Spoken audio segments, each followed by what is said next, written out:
This is a supplemental Surly Grognards for Saturday, September 29th, 2012. Hey folks, this is Peter Bowman. Flying solo today. Um, this is just a little supplemental thing I've been thinking about doing on and off for a month or two now. Um, and I've had people ask me about this in the chat, and so I figured, what the heck, I'll stream it because it'll be fun. At any rate, so what I'm going to be doing today is going over the basics of 4th edition Dungeons and Dragons. Going to talk about character creation, sort of go through a sample character, creating a sample character, and then what I'm going to do after that is I'm going to show mechanically how things work. Um, I'm going to be using Map Tools which is the program I use for running my online games. Um, so you'll get to see some of the basic commands in that as well. Hopefully this will end up being useful to everybody. And so I'm going to talk about, talk about character creation to start with, and then from there I'll talk about combat, and from there I'll talk a little bit about skills and such, and so on. As an aside, just as a reminder, I'm not going to really be talking much about role playing here. This is just sort of talking about the raw mechanics of the game. I want to keep it sort of simple, and role playing it's a very personal thing. It varies by person to person, and it's sort of hard to teach role playing. It's more sort of a thing you learn by doing and by watching and such. So hopefully that'll end up working out. So at any rate, we're going to start off with character creation. So I've got the character builder up and running here. This is the old offline builder. I still have it. I'm not sure exactly, anyway, so this is the offline character builder for 4th edition D&D. You don't need a character builder. You can do this with just the books and pencil paper, which is the classic way to do it. And I actually do recommend that the first time you build a character, you just grab a player's handbook, a piece of paper, a pencil, and do it from there, just so that you can practice doing the basic sort of mechanics, the basics of doing it without, being overloaded by options, because there are a boatload of options in the character builder now, and it can create sort of overload. But we're going to try to keep it fairly simple, and we're going to click on Create New here. Now, as you can see, there are a metric ton of classes here, and I should have actually ahead of time gone to Preferences and minimize my options. Wrong thing. It's Manages, Campaign Settings. There we go.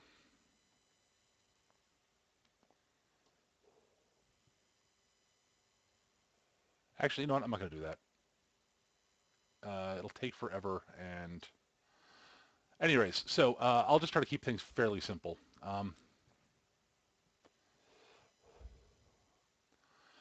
Anyway, so I'm going to start off by making a very basic character that is generally useful, and I think it will end up being somewhat fun to play. End up being somewhat fun to play at level 1.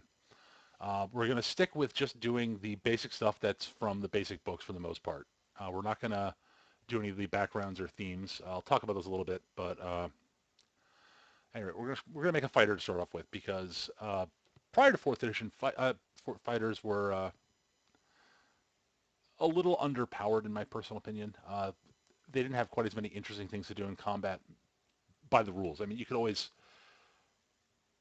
describe what you're doing. Hopefully, your game master, would let you get some cool creative thing out of it. But that could vary by table, because it wasn't really supported by the rules. There's a lot more interesting things you can do as a fighter now in 4th edition that are supported by the rules, but that's another discussion for another time.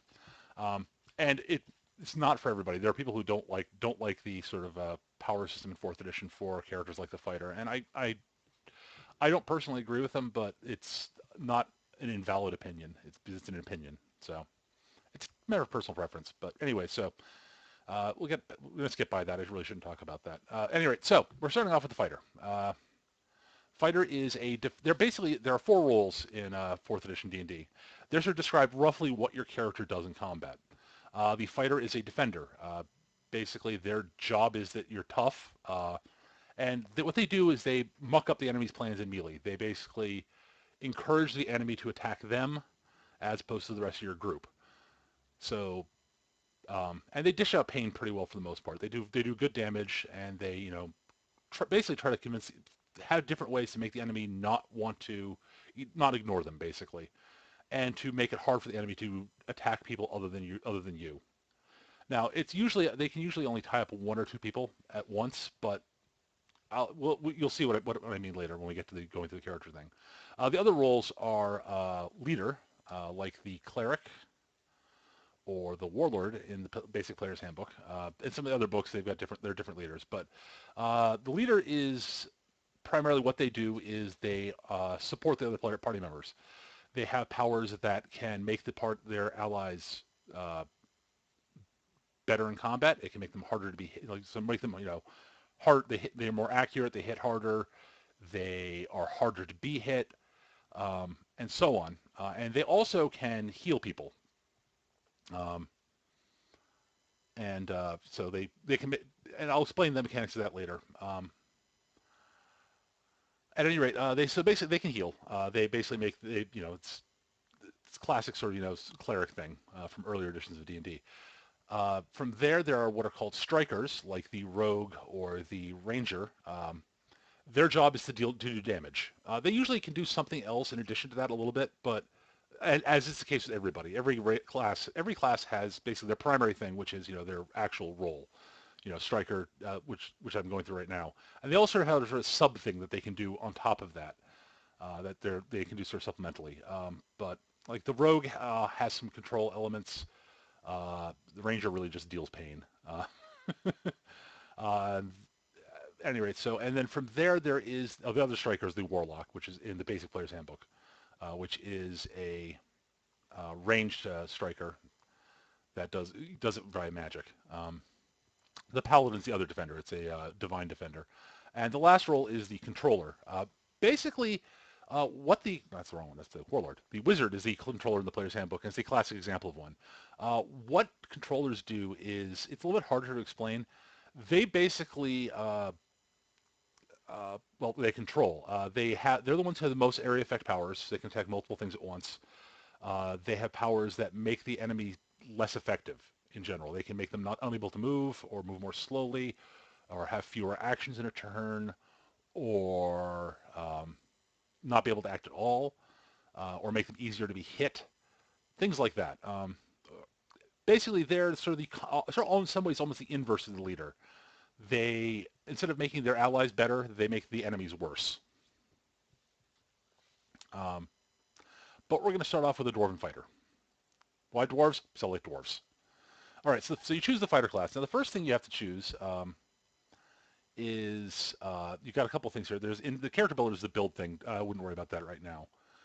In the player's handbook, you automatically would get a combat superiority. You wouldn't have the option of combat agility. And then you'd have to choose between one-handed weapon talent and two-handed weapon talent. And we'll get to that in a second. What combat superiority does is it's a little complicated. But what it does, it gives you a bonus to opportunity attacks equal to your wisdom modifier. And if you hit an enemy with your opportunity attack, and if they provoke the opportunity attack because they were moving, and I'll get to why that happens when we get to the combat portion, they stop moving. Additionally, that's what that does. Still has action rating, you can use them to resume moving. So that's what combat superiority does. It makes you more accurate on your opportunity attacks, and it means that when you hit with an opportunity attack because the enemy was moving, they stop moving. So we're going to go with that because that is the default one in the player's handbook. Also, it's really good in my opinion. It's actually better than combat agility for the most part. The options in the player's handbook were one-handed weapon talent and two-handed weapon talent. They're very straightforward. They give you a +1 to hit with either one-handed weapons or two-handed weapons. And those are weapons that are that class of weapon, not if you're holding a weapon in one hand or holding it in two hands. There are a couple of weapons that have an ability that you can either wield it one or two-handed. Those are one-handed weapons. We're going to go with one-handed weapon talent on this build because we're going for a more heavily defender-oriented one. The two-handed weapon build is a little bit more strikery, I guess you could say. They're less tough, but they hit harder. So we're going one-handed weapon talent. This means we get to use a shield. We're going to go with dwarf because I like dwarves. Being a dwarf gives you some bonuses. Every race has their own set of bonuses. The player's handbook races were the dragonborn, which are sort of dragon men, the dwarf, the eladrin, which are a type of elf. They're sort of more fey, sort of otherworldly elves. The elves are more like wood elves, and the Eladrin are kind of like high elves to a certain degree.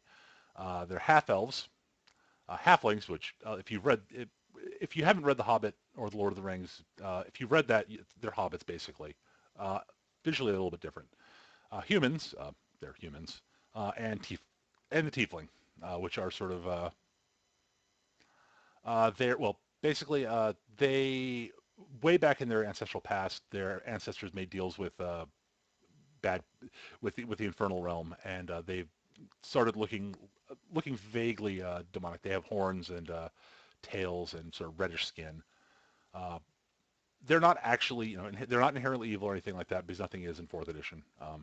They're actually a really cool race. They're a lot of fun to play. But we're making a dwarf because I like dwarves. As I said, I like dwarves. What dwarves get? They've got the they've got the average height and weight here.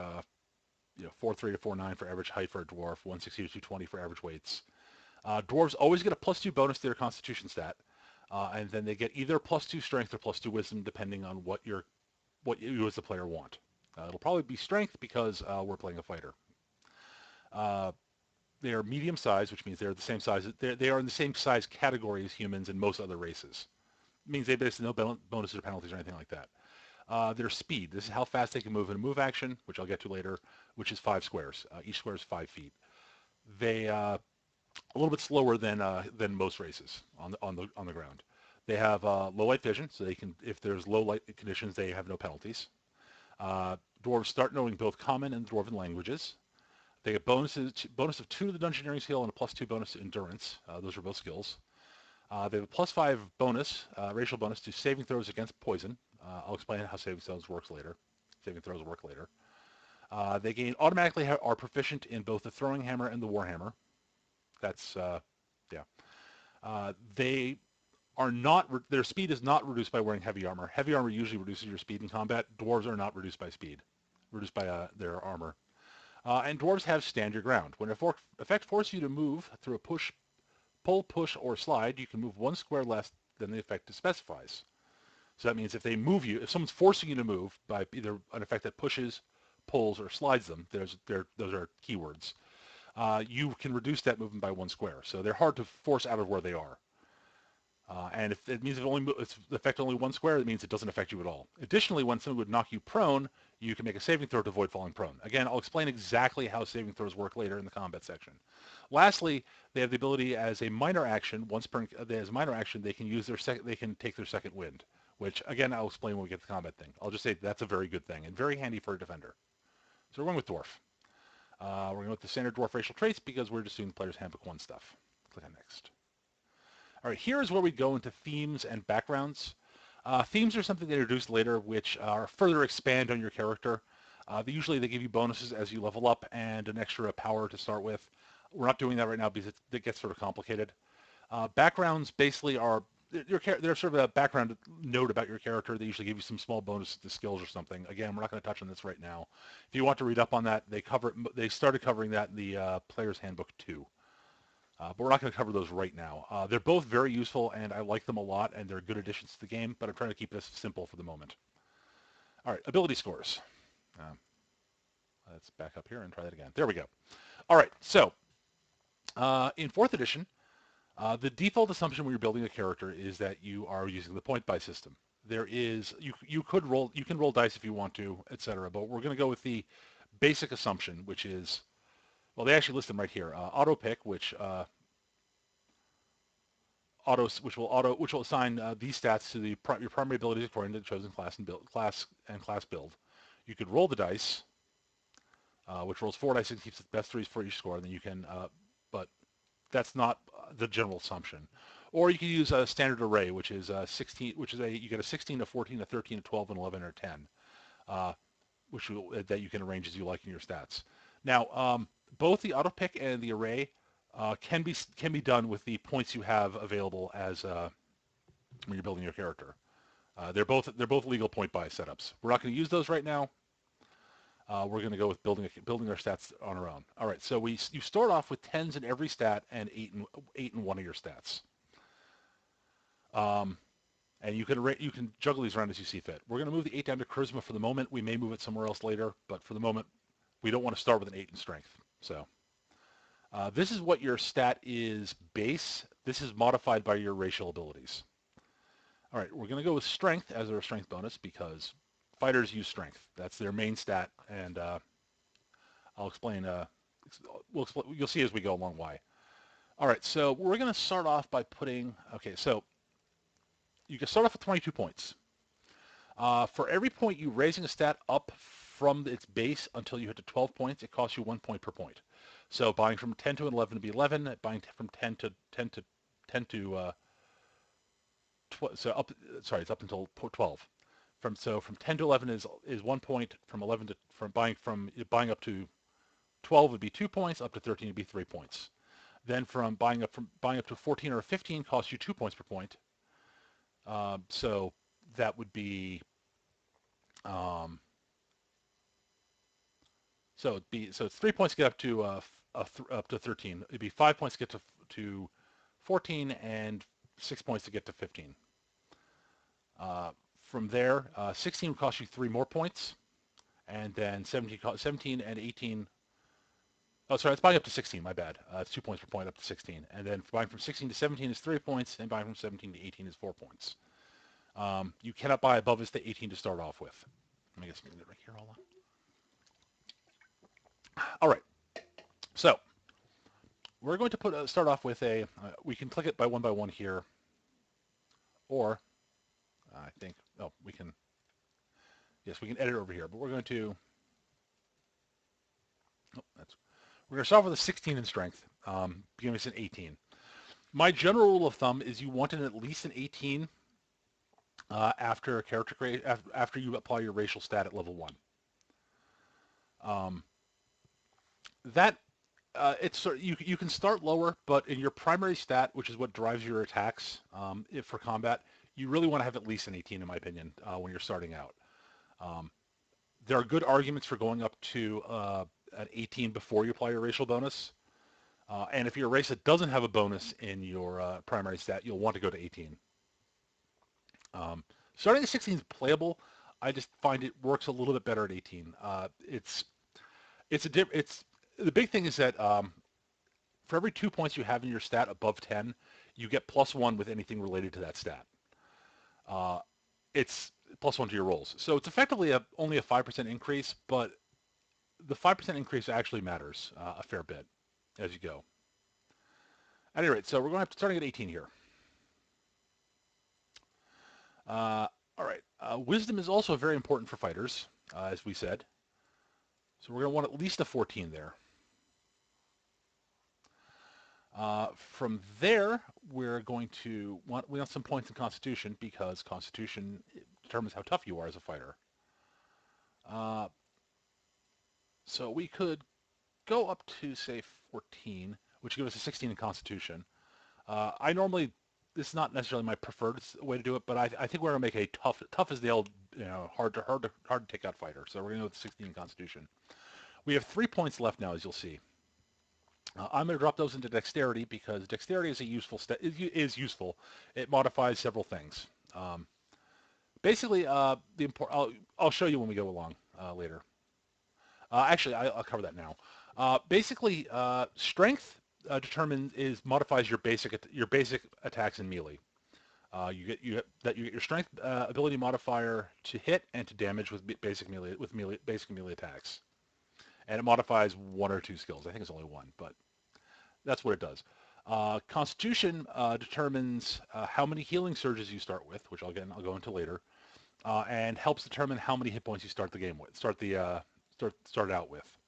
If we go back to class here and we click on fighter, you will see that your hit points at first level are 15 plus your starting Constitution score. That's score, not modifier. So that's why you start with 31 hit points because I have 16 Constitution. As you level up, every level you gain 6 hit points from there on, and you start with your healing. You start with 9 healing surges plus your Constitution modifier healing surges per day. Other notes about fighters: as you note, their key abilities are Strength, Dexterity, Wisdom, and Constitution, but it's primarily Strength. You're proficient in every type of armor except plate armor. So you're proficient in cloth, leather, hide, all the basic ones: chainmail, scale, and you're proficient with heavy and light shields. You're proficient with simple and military melee weapons and simple and military range weapons. Those are classes of weapons. We'll get to that later. Train skills. You start with 3 train skills, which you can pick off this list here, which are athletics, endurance, heal, intimidate, and streetwise. And then the rest of that is not really important. That's, yeah. So back to our ability scores. So dexterity is an important stat for fighters. It modifies, so Constitution modifies your, that was why I was right. I was talking about Constitution. That modifies how many hit points you start with and how many healing surges. After that is dexterity. This modifies your armor class if you're wearing no or light armor. If you're wearing heavy armor, your dexterity doesn't matter. We're going to be wearing heavy armor. Intelligence modifies a bunch of skills and a couple other things, and it also modifies your armor class if you're not wearing light. If you're wearing light or no armor, either dex or intelligence, whichever modifier you have better in. Dexterity also, your dexterity modifier also modifies your initiative, so it determines how early in combat you go. Wisdom modifies a bunch of skills, and it's an important stat for fighters. And charisma modifies a bunch of skills also. Additionally, you'll notice that there are these little gray brackets here.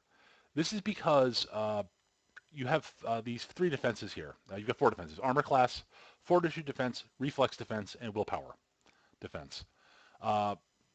These are, instead of the way saving throws used to work, most things they would normally have required to save in earlier editions. Long story short, a lot of things will target your defenses. I'll get to that later. I'm being a little bit confusing there. So this is how hard it is to hit with effects that require fortitude. This is things that require how dodgy you are, how hard you hit with things that are sort of determine your based off your reflex, and things that are based off your willpower. Your fortitude is based on the higher of either your strength or your constitution, whichever is better. Your reflexes, you're better of dex or intelligence, and your willpower is you're better of wisdom or charisma. So fighters also get a +2 bonus to their fortitude, so that's why he's got a 16 fortitude bonus right now.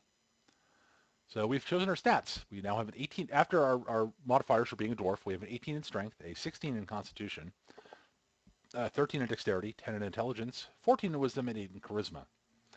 You could swap charisma or intelligence, but we're going to go with the classic Surly Dwarf. Next thing up, we choose skills.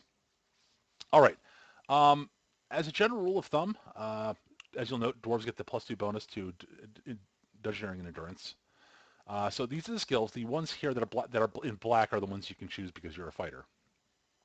Your final score is based on combining your ability modifier plus half your level, whether you're trained or not. If you're trained in the skill, you get +5 to it. If there are any penalties due to armor you're wearing, that'll modify them. And then any other miscellaneous bonuses, like your racial bonuses. We're going to start off with athletics. Athletics is a skill that lets you climb stuff, escape from grabs, jump, and swim. It's a multiple. Earlier editions of D&D had a bunch of different skills. Like 3rd edition, a bunch of different skills. They consolidated the skills a lot in 4th edition. Some people like that, some people don't. It's a mixed bag in my opinion. But athletics is a very useful skill, and we're going to start off with that trained. Endurance is primarily to basically, resist hazards and such. It helps you get over illnesses, etc. It's a occasionally useful skill, and it's very themey for a fighter. So we're going to go with that. From there, we can go with either heal, intimidate, or streetwise. Heal is basically doing basic first aid and other stuff. You can do a bunch of stuff. Or treating diseases. It's handy. And you're actually pretty decent at it as a fighter, since this guy, because he has a bonus from wisdom because he's gone with wisdom. He's not very good at intimidate, but it's a very useful skill for fighters. There are a bunch of skills that key off being trained in a bunch of powers that key off being trained in intimidate. So that's a distinct possibility. And streetwise is being able to ask around, sort of, being streetwise and such. We're going to go with intimidate though. Now we start choosing our powers. There are 3 types of powers. There are will powers, encounter powers, and daily powers. Powers that are at will, you can use as often as you like during. You can use them as often as you like during an encounter. You can use them as many times as you want to. Encounter powers you can use once per encounter. And it's not you can only use one encounter power per encounter. It's that you can only use that given encounter power once in an encounter. Similarly, you have daily powers, which are powers you can only use once per day. Um, uh, there are a lot of different ways you can look at this. I prefer looking at this as sort of from a sort of dramatic narrative standpoint. People sort of say that it sort of makes the fighter and a bunch of classes that aren't mages feel a bit too much like a mage, the encounter and daily powers, because it's a thing you can only use once. It's sort of like a weird spell thing. I tend to look at it more like, and it sort of find it odd that you can only do this once per day. I try to look at it sort of from a narrative standpoint, and it's more that when you use the power, an encounter power or a daily power, it's because it's the situation in the combat, because the combat's not actually static. This is where this is the first time it's come up where it's possible to pull off this maneuver. Uh, so, so that would be the encounter, and a daily power is the one time in that day when that would happen, when you think you could pull it off. There are different ways to explain it for different classes. I recommend trying to think of a good way that makes sense to you, but we're going to pick your at-will powers first. You can see there's a large number of them here. I'm not going to go through what all of them do.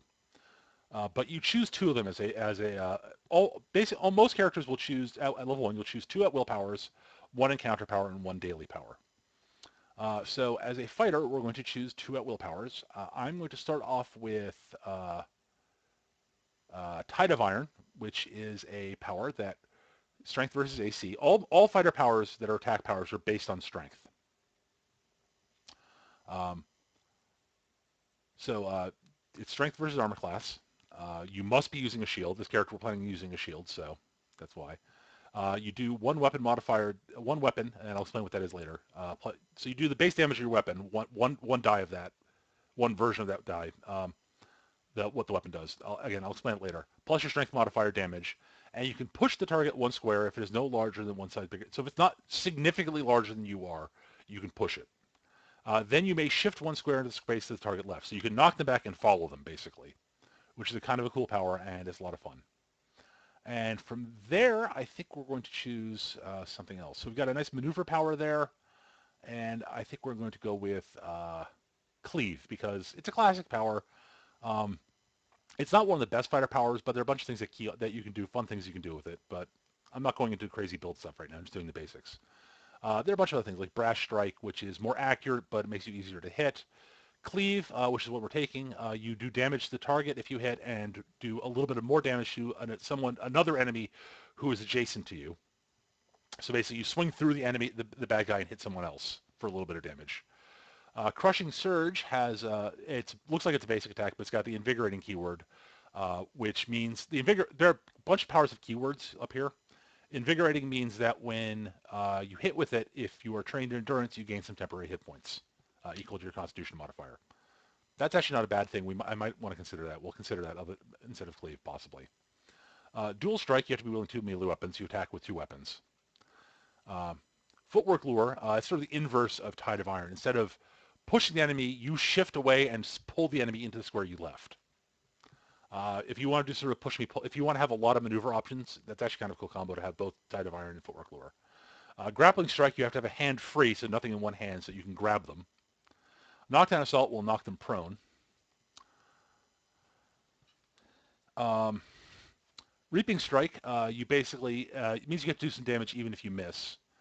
Resolute Shield, you get some resistance stuff. You must be using a shield. This is a power out of Dragon Magazine. I don't know one too well. 1 weapon strength modifier damage. You gain resist equal to your Constitution modifier against the target's attacks until the end of your next turn. So basically, if you hit the enemy, their attacks back against you are reduced. Cute. Shield Feint. You hit them, you do damage, and you get a bonus to your next attack roll against the target before the end of your next turn. Neat. Slash and Pummel is another hand-free one. Basically, you attack them and then punch them. And I think that might... Yeah, it's attack and then punch. Sure Strike is a more accurate attack. It's not very good in my opinion. Threatening Rush, you charge in and you do damage to the enemy and you mark each enemy adjacent to you. I'll explain what marking does during the explanation. Vicious Offensive, That's another extra marking power. Weapon Master Strike, you get bonuses depending on what weapon you're wielding.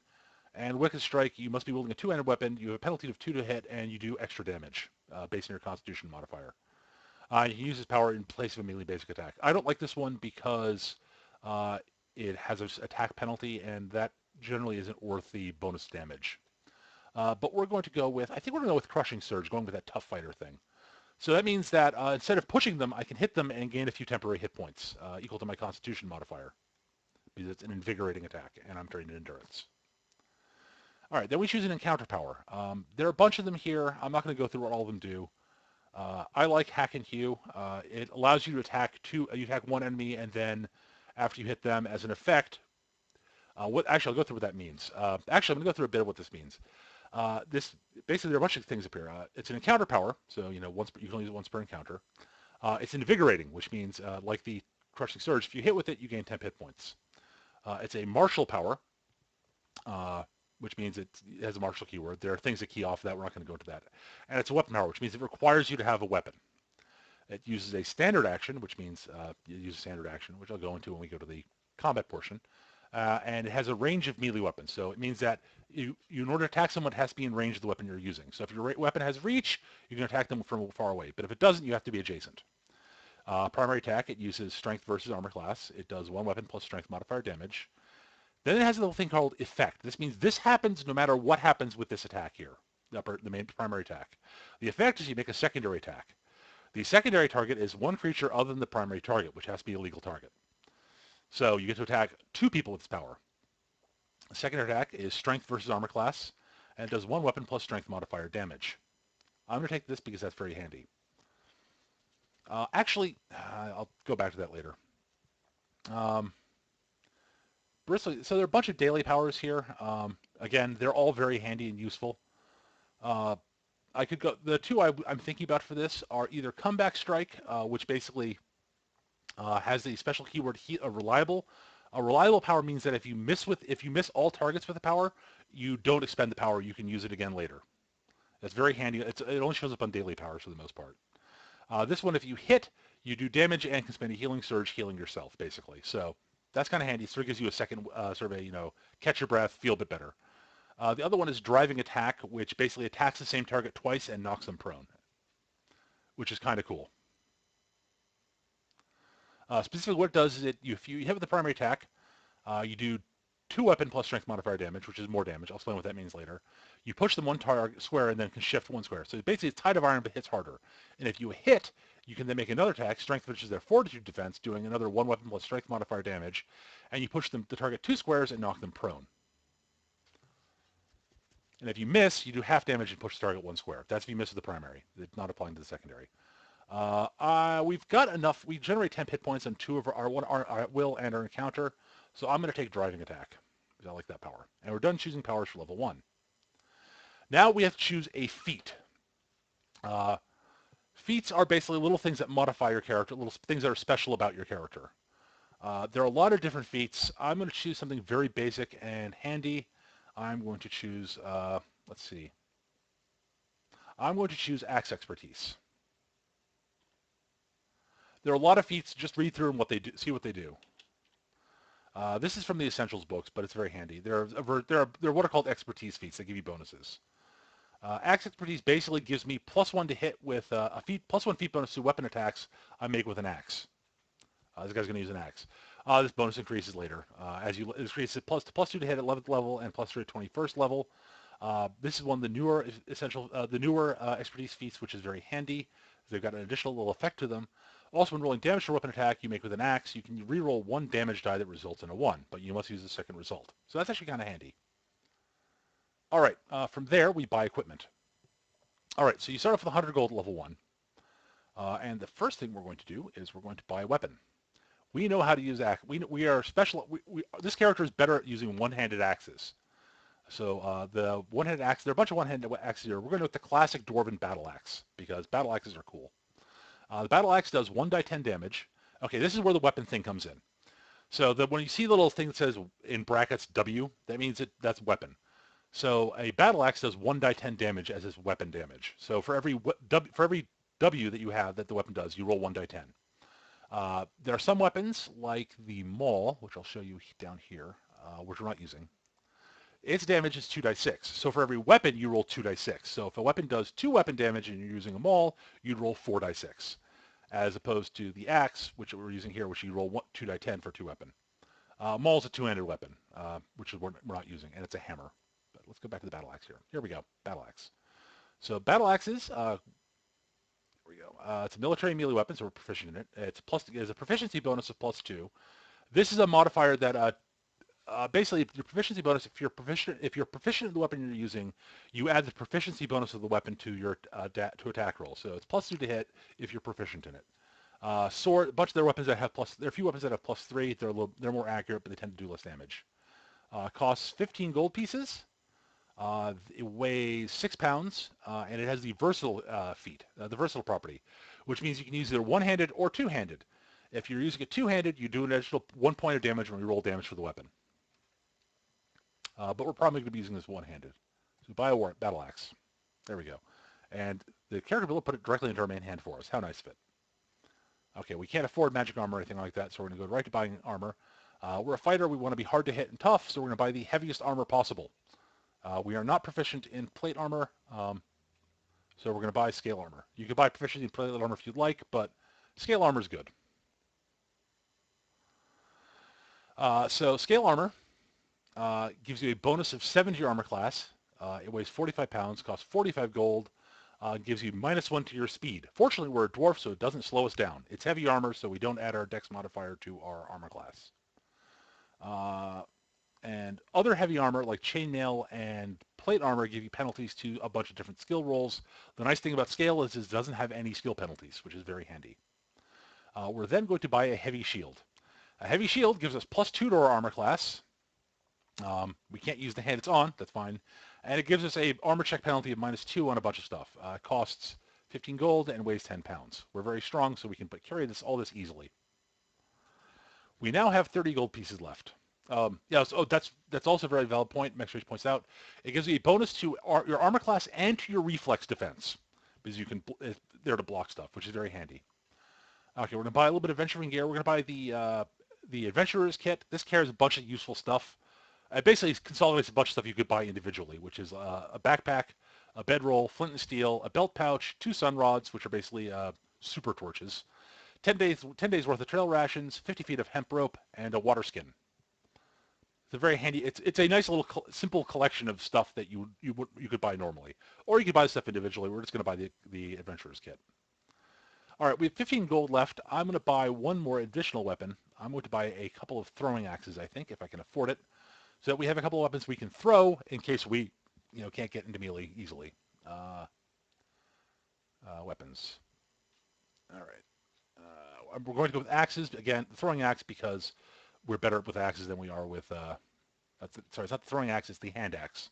That's what it's called. To be under H. Here we go. Hand axe. It is a military melee weapon. It costs 5 gold pieces, so we can't afford 2 of them.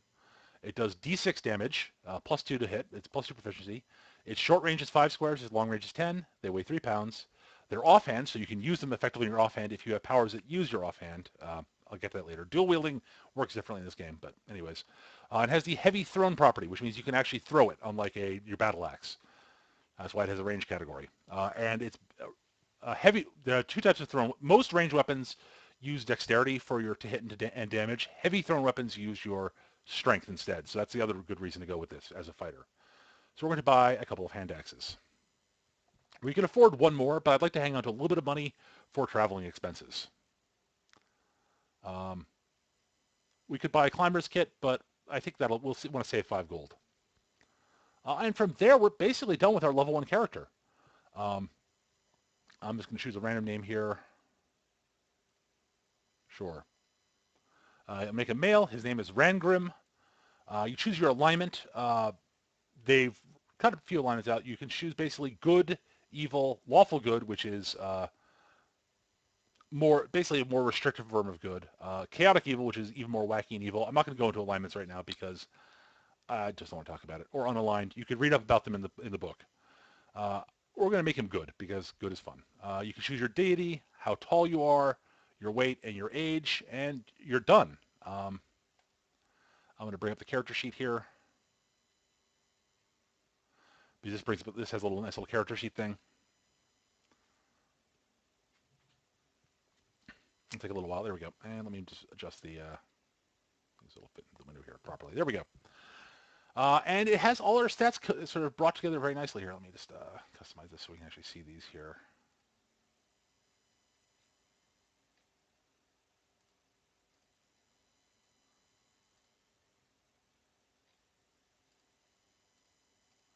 Just so we have some simple basic stuff there.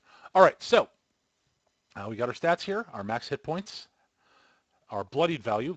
I'll explain what that is in combat when we get to the combat thing. Your surge value and your surge per day, your defenses, your movement, your senses. We've got passive insight of 12, passive perception of 12, your little attack workspace, which explains a bunch of stuff here. Basically, with our basic attack, we have +8 to hit versus AC with our battle axe, doing D10 plus 4 damage.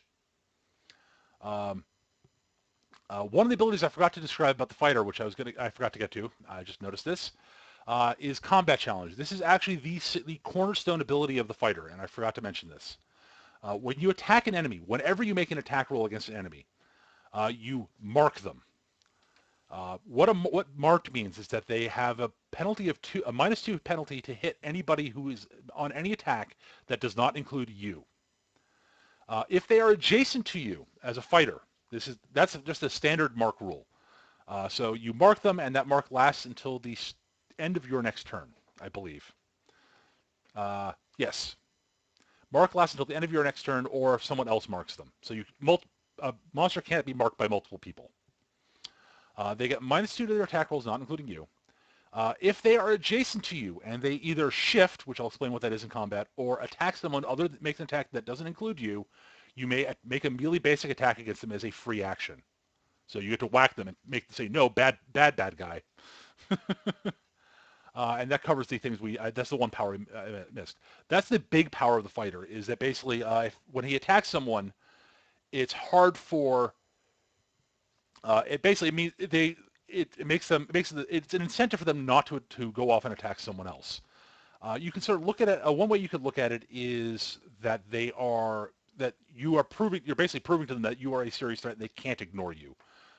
So if they know that if they turn their back on you, if they may attack someone other than you, they're turning their back on you, so it's harder for them to hit, and they're opening themselves up to you, so you'll take advantage of that and whack them. And then it's got things here. It lists our equipment. The nice thing about the character builder is it prints out little cards that tell you what all the powers do. So Tide of Iron, which does 1 weapon plus strength mod, does D10 plus 4. Hack and Hew, same thing. And Driving Attack does 2 die 10 plus 4 damage. And it just covers all the basic little stuff here. And that's basically walking through the basics of character creation. There's a lot more involved. You can get much more involved with this. There's a lot of options out there. I really just want to touch basically on walking through creating a character so you can see where the numbers are coming from. So as an example, with the melee basic attack, it's +8 to hit. So 4 of that comes from our strength modifier, which is 4. And the bonus to hit for that is your strength modifier plus half your level. Level and everything when you have a fraction left over and dividing in 4th edition, you drop any fractions. You just drop them. So at level 1, our strength modifier is for our strength modifier for things like that is 4. Because our strength is 4, and half our level is 1 divided by 2, which is 0.5, which is dropped to 0. When we hit level 2, it'll go up to 5. And we hit level 4, it'll go up to 6, and so on.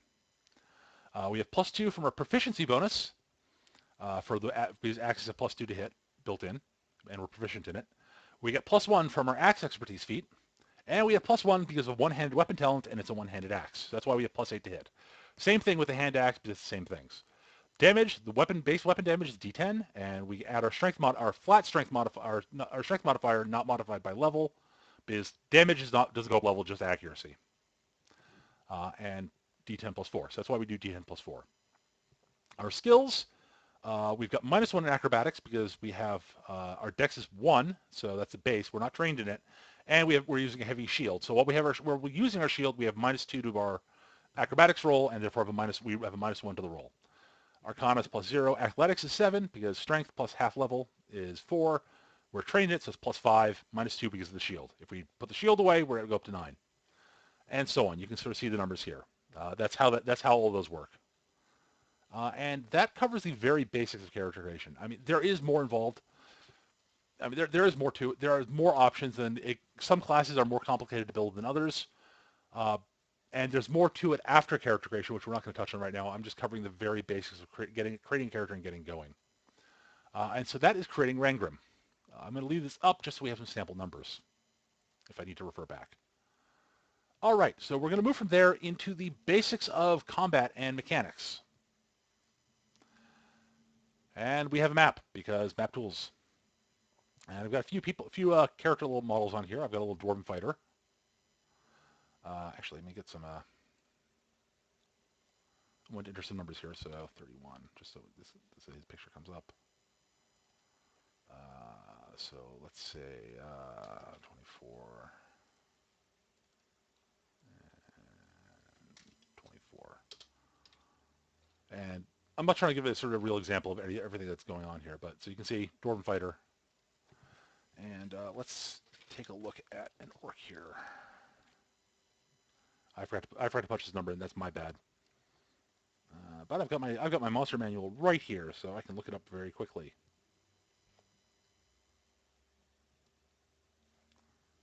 All right. Sure. It's a little bit high level for this, but that's not really that important. So he is a level 3 monster, and he has 50 hit points. So our party here against this orc is a little bit outmatched one-on-one, but etc. So, anyways, every round in combat. So here's how combat works. At the start of the combat, every character rolls their initiative, which is a d20 plus your initiative modifier. If we'll go back to Rangrim here, he has a initiative bonus of +1. So his initiative would be you roll a d20 and add 1. And map tool, that would be the command /R d20 +1. Bang. And he rolled a 4, so he'd roll a 4 in his initiative. Similarly, let's say the orc has an initiative bonus of +3. I'm not going to look this up. Bam. His initiative would be 8. So he would go before Rangrim in combat. The way it works is that you create a list in descending order from person with the bad guy with the people with the highest initiative going down to the people with the lowest initiative. And you act in order. And that order lasts for the whole combat. It can be modified as you go along, depending on some things happening, which we'll get to as we go along. We're actually going to bring up the initiative window for this, just for simplicity's sake. And we're just going to add these two to the initiative list here. Add. And they're in the correct order for now. So, all right. So this doesn't matter. So, but this is just so we actually have initiative when we get to, if that matters. So let's say the orc is here, and Rangrim, our buddy Rangrim, is here. Rangrim wants to go attack the orc. Now, every round in combat, a character has 3 actions of 3 different types. You have a standard action, which covers virtually every attack in the game. There are a few that are not. That's primarily what you're going to get out of a standard action. There are a few other things that are standard actions. Normally taking your second wind is a standard action, but we'll get to that later. Second wind is something we'll cover later. So you have a standard action, you have a move action, which is generally used for moving, and you have a minor action, which is generally used for very minor effects. Fighters don't have a lot of minor action powers. Well, they don't start with them. They get some later. So Rangrim right now would like to attack the orc. Rangrim is starting here. Now, he is 4 squares away from the orc. We can see he's got a 1, 2, 3, 4. So he could, if he so chose, move 4 squares adjacent to the orc as a move action. He could then make an attack against the orc. Let's go down to his attack powers here. Let's say he wants to start off with Crushing Surge because that is, he doesn't feel the need to push him anywhere, and getting some temp hit points is always handy. So he will use Crushing Surge. So he would roll d20 plus 8 to hit. That's what the power requires. And he rolled a 12 because he rolled a 4 on his d20. The Orc's armor class is, say, let me find the Orc in here. So it's probably better. It's definitively better than 12 because 12 is a very poor roll. And there we go. There we go. Yes. Let's say this Orc's armor class is 16, just for simplicity's sake. I'm not going to bother looking it up. So Rangram rolled the 12. He did not. What you're trying to do is you're trying to roll equal to or greater than the target's armor class. 12 is not equal to or greater than the Orc's armor class because his armor class is 16 according to this example. So he missed. The Orc could then attack back. Rangram has no minor action, so his turn will be over.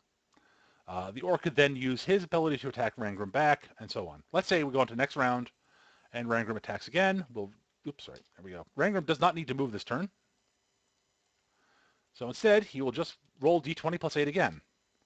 This time, he rolled a 15 on his d20, and adds plus 8, getting a 23. Rangram hits the Orc. Hooray! Then he would roll his damage, which is d10 plus 4.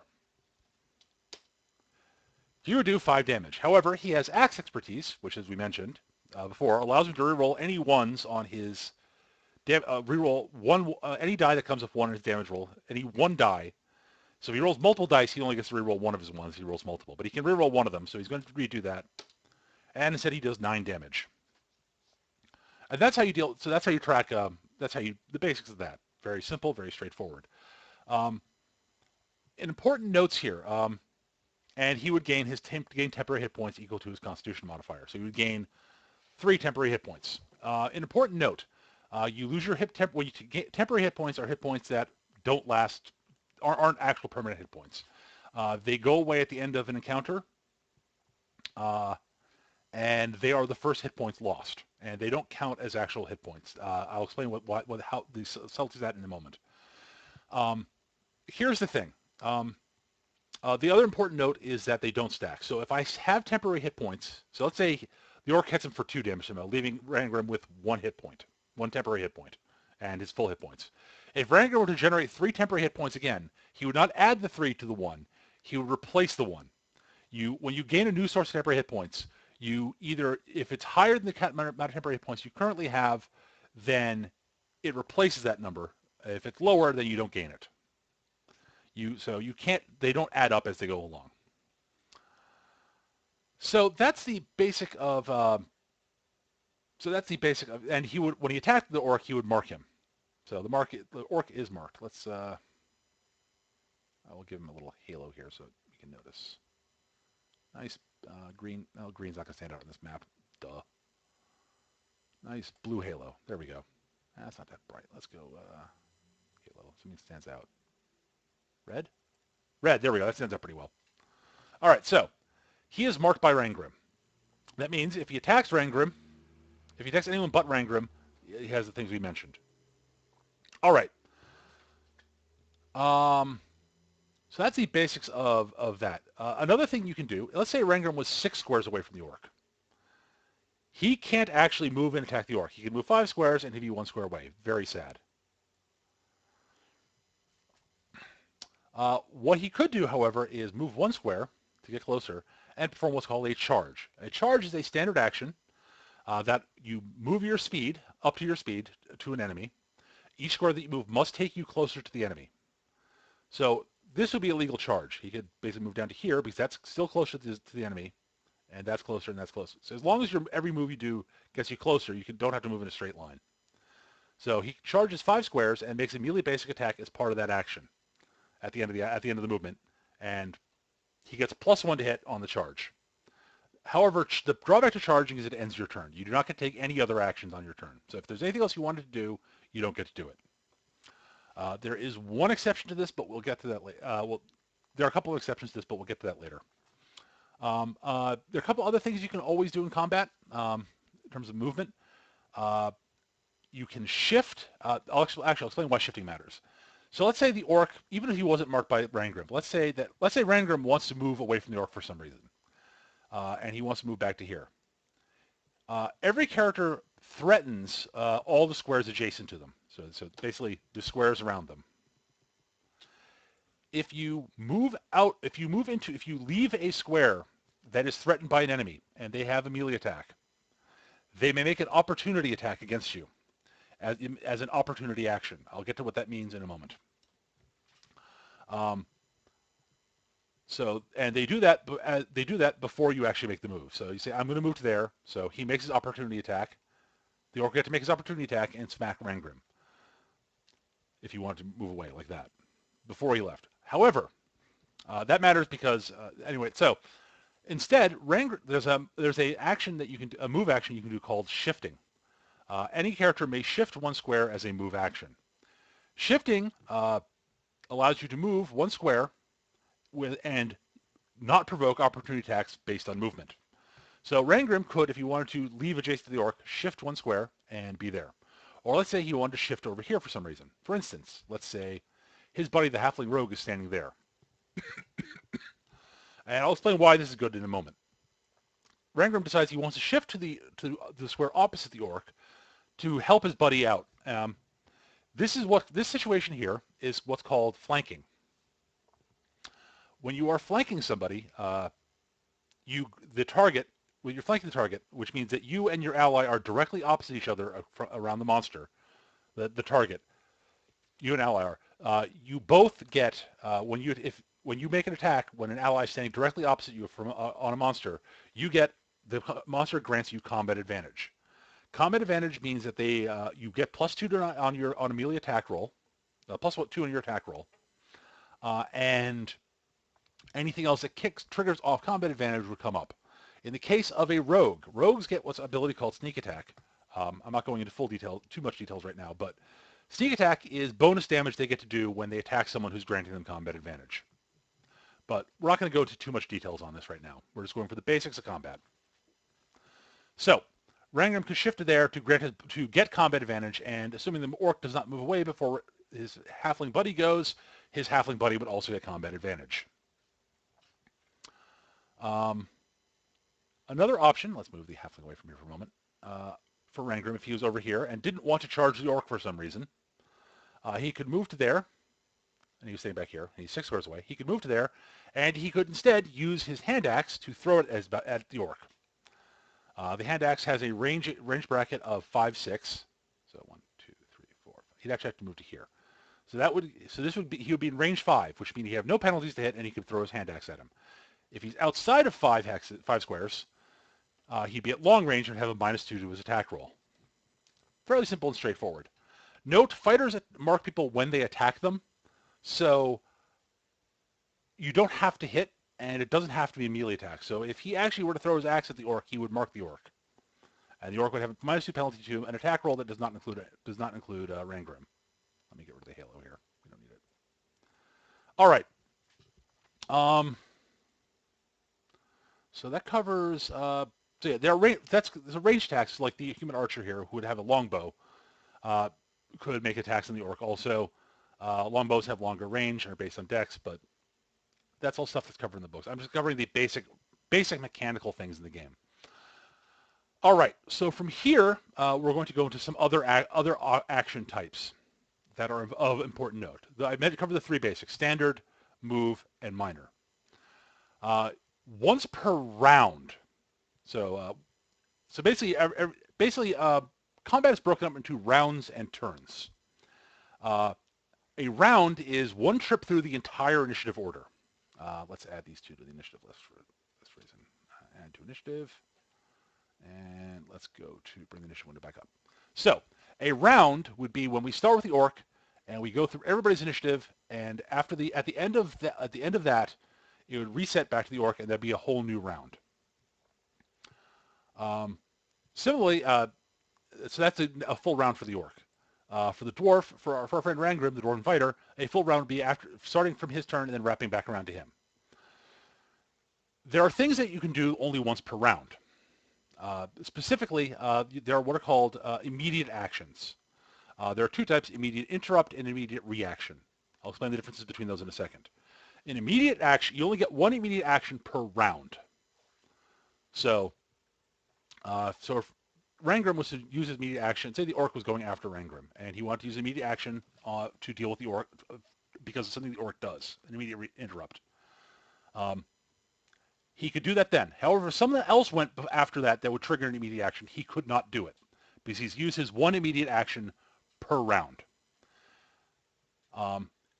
Basically, the difference between immediate reaction and immediate interrupt is a reaction happens after the trigger, what triggers the immediate action, and an interrupt happens before the trigger happens. So basically, for instance, as a prime example, the combat challenge thing, if Rangram is, let's put Rangram here, the orc there, and the halfling here.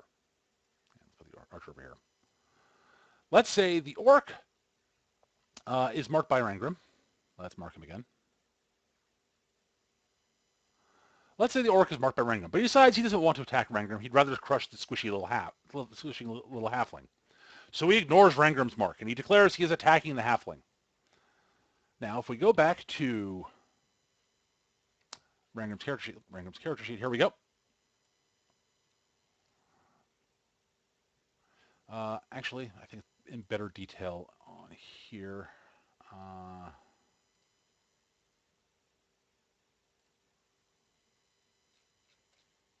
There we go. Let me scroll down to here. So, combat challenge. Well, target's marked as a creature. Yes. Whenever an enemy marked by you is adjacent to you and shifts or makes an attack that does not include you, you may make an immediate attack against that enemy.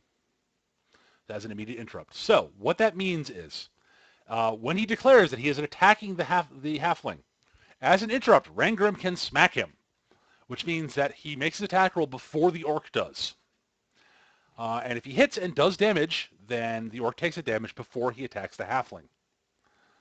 And then if he survives, if that attack kills him, the orc does not get to attack the halfling. He is dead because he was interrupted. If he survives the attack, he would still make the attack roll, but he'd be at -2 to the attack.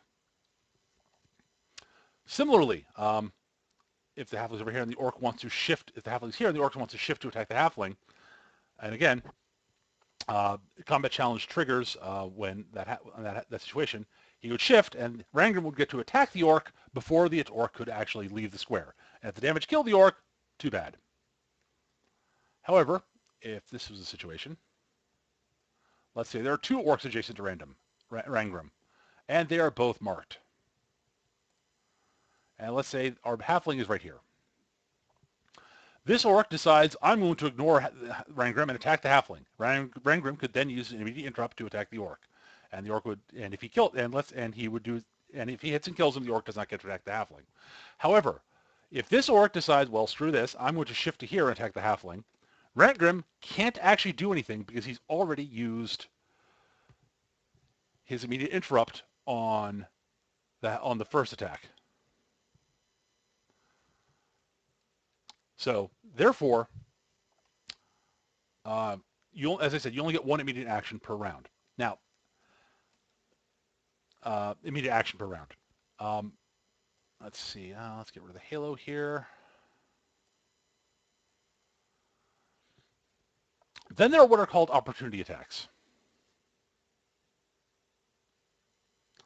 There are a bunch of different things that trigger opportunity attacks. Some examples include moving out of a square that is threatened by an enemy without shifting, making a range attack when you're in a threatened square. There are a couple of ones. Those are the two primary ones that you will see come up. You get one opportunity action per turn. So let's add Orc 2 to the initiative list here. So let's say let's say that the orcs are here and here, and our buddies are over here. Orc 1 wants to go attack the halfling. So he's going to move, provoking an opportunity attack from Rangram. Rangram could make his attack, and he'd go through the whole thing. If on Orc 2's turn he moves through Rangram's threatened area, Rangram could still make an opportunity attack because opportunity attacks are once per turn. And this is a new turn because that was on Orc 1's turn, and this is Orc 2's turn. Additionally, Rangram would stop them from moving if he hit with the attacks because of his special ability. But that's not really that's a nice little cookie, and one of the reasons I love the fighter is being able to do things like that. That's me though. So opportunity actions are once per turn, not round. There are a couple other types of actions that exist. There are what are called free actions. Free actions do not shoot up any other type of action. You get as many of them as you want as come up. There are a lot of things that are listed as free actions.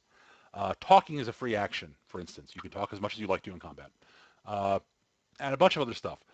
The important note is that if you have an attack that is a free action, you only get one free action attack per turn.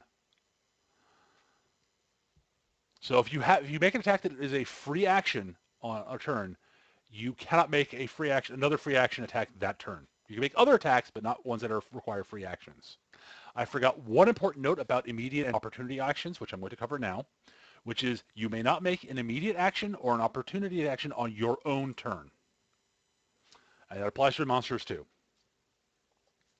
So if for some reason the opponent does something that would normally trigger an opportunity action on your turn, you don't get to take the opportunity attack because you can't make an opportunity action on your turn. Free actions you can make on your turn, free actions you can make on enemy turns. There are a few things that require no action. They are rare, but they exist, and they don't require any action whatsoever. They come up, and that has some interesting rules implications, but that's sort of beyond the purview of what we're doing here today. That covers, I think, all of the actions in combat all the types of actions that come up in combat. From there, oh yes, force movement. As I mentioned before, there are three types of force movement: push, pull, and slide. If a power says push, you push the enemy a number of squares equal to the number that it says. So if something said you push the enemy 3 squares, you could push them up to 3 squares. Note that it means you can push them 3, 2, 1, or 0. You don't have to push them you don't have to push them the full distance. A push, every square that you force the target to move must be further away from you, or if for some other reason the center of the force, the effect that is causing the push. So if Rangram was to push this Orc 1 here 3 squares, each square would have to be further away from him. So these 3 squares are all further away. These squares are all further away. So he could push them basically back to anywhere along this line up to 3 squares away. He could not push the Orc here and there because from here to there is not further away. That's right. All right, so that's basically pushes. Push basically forces the enemy away from you. Pull does the exact opposite. Pulls the enemy towards you or towards the center of the pull effect. And every square must be closer. So again, you could pull that. That's closer. That is also bizarrely closer, I think. 1, 2, 3. 1. Yep, that's also closer. So in theory, you could actually pull a guy like this. That is a legal pull. It's weird, but it's legal. This is not a legal pull because the second pull square was not closer. Slide means that you can just slide them as many squares up to that number of squares, and there's no restriction on direction or distance or how close they are to something. So if Rangram has a slide 3 power, he could slide him 1, 2, 3 squares like that if you wanted to. Or he could slide him 1, 2, 3 if you wanted to. Or he could slide him 1, 2, 3. Doesn't matter. All right. One important. So that's force movement. One note about force movement is that it ignores terrain effects ignores difficult terrain. And I'll explain that. I'm getting to that right now. We're talking about terrain. There are a bunch of different types of terrain. I'm hopeful I'll cover all of them, but I'm not sure. I might forget some, and if I do, I apologize. The first and most obvious type of terrain is difficult terrain. Um, let's say that this square of rocks here is difficult terrain. Basic difficult terrain requires an additional square of movement to move through. So, for instance, if the orc is there and Rangram is here, and Rangram wants to move up the orc, that would cost him 1, 2, 3, 4 squares of movement. If Rangram was here, normally, 1, 2, 3, 4, 5, it's only 5 squares away. Normally, you could walk up the orc and attack him. However, 1, 2, hang on, let's try it again. 1, 2, 3, 4, 5, and he's done moving. So sad. Rangram's sad. He can't attack the orc. That's all the very basics. There's no other real restriction on that. You can charge through difficult terrain. If you have an ability that allows you to shift more than one square, you can shift through difficult terrain. The important note is that if you are shifting, you cannot move into a square of difficult terrain if you only have one square of movement. So a normal shift, which is one square, you can't shift in difficult terrain because you only have one square of movement and that would cost 2. However, if you had a power that allowed you to shift 3 squares, you could shift 1, 2, 3. That would be legal. Those are the bases of difficult terrain. Difficult terrain is very straightforward. Next up is what is called blocking terrain. Like, say, this pillar up here. Blocking terrain blocks line of sight. You cannot see through the terrain. You cannot move through blocking terrain. Basically, if Rangram wanted to go to the orc, he couldn't move to there. That pillar is in the way. If he had a reach weapon, if he had like a halberd that has reach 2, he couldn't attack the orc because the pillar is in the way. As I said, blocking terrain blocks line of sight and movement. If Rangram was here, he could see the orc, and the orc would have cover because he can see at least some of the orc, but at least a significant. You can draw a line of sight to some of the corners. Let me actually look up the rules. Let me actually get the exact rules in line of sight so I can actually quote them to you verbatim. And we won't have any confusion on this. Let's get to the combat section here. Have my handy dandy book here. Where's the table of contents? There we go.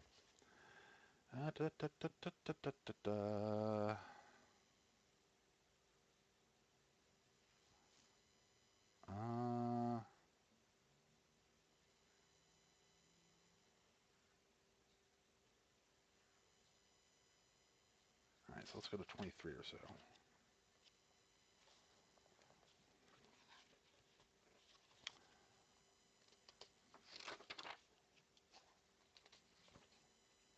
I don't think it's in this version of the book. Oh well. All right. Well, at any rate, I can't look it up right now because I don't have the book that actually has that rule in it handy. I lent my old player's handbook to someone else, to a friend of mine. All right. So, anyways, basically, as long as you can draw a line of sight, basically as long as you can draw a line from any corner of your token to at least 2 corners of the enemy that do not travel through blocking terrain, you can attack them. However, so like, for instance, he can draw from this corner to that corner, this corner to that corner. This corner can't go to that corner because it's going through the thing. Same with that one. Same with that one. So he can see 2 corners of the orc. Therefore, he can attack him, but the orc has cover. And I'll explain what cover is in a moment. Again, if the orc's there, he can't draw any lines of sight that do not travel through the blocking terrain, therefore he can't attack him. All right. Some terrain provides cover. Let's say that, for instance, like this wall here. Attacking across this wall would mean that the dwarf here has, so let's say the orc wants to throw an axe at Rangram here across this wall. The wall provides cover. Therefore, Rangram has cover. If you have cover, enemies have -2 to attack you. It's very simple and straightforward. If you have total cover, enemies have -4 to attack you. Yeah, There's another effect that's called concealment, which comes up if you're in like deep shadows or various things. Various things will grant you concealment. If you're concealed, you have -2 to be hit. If you are in total concealment, you're at -5 to be hit. A common thing that I'll get to, I will cover that later. So total concealment is -5 to be hit, but you can be hit. Um, sorry, it's not total cover, it's heavy cover is what I'm thinking of. So cover and heavy cover. -2, -4. Concealment is -2. Total concealment is -5. The last type of terrain I can think of off the top of my head that we're going to cover is hazardous terrain. This is terrain that will cause damage, like a pit or a fire or something like that. This is, if you enter hazardous terrain, something bad will happen.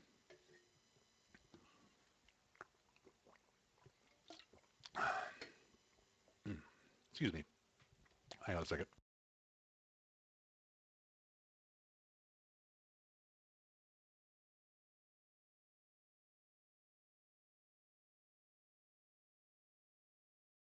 Okay, sorry about that.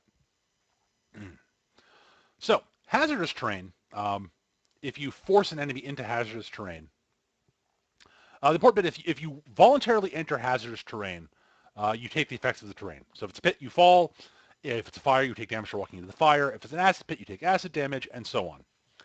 If someone tries to force you into hazardous terrain, um,